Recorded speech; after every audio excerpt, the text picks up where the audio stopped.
everyone. Today our topic is anatomical position and anatomical planes. So let's start our lecture. Anatomical position.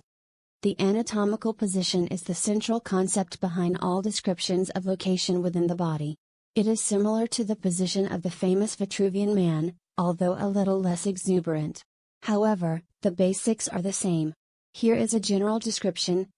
A person standing upright, facing forward. Arms straight and hands held by the hips, palms facing forward. Feet parallel. Anatomical planes. A plane is a 2D slice through 3D space, which can be thought of as a glass sheet. The anatomical planes are different lines used to divide the human body. You will commonly see them when looking at anatomical models and prosections.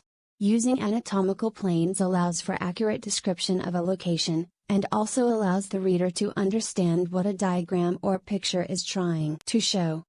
There are three planes commonly used: sagittal, coronal and transverse. Sagittal plane, a vertical line which divides the body into a left section and a right section. Coronal plane, a vertical line which divides the body into a front, anterior, section and back, posterior, section.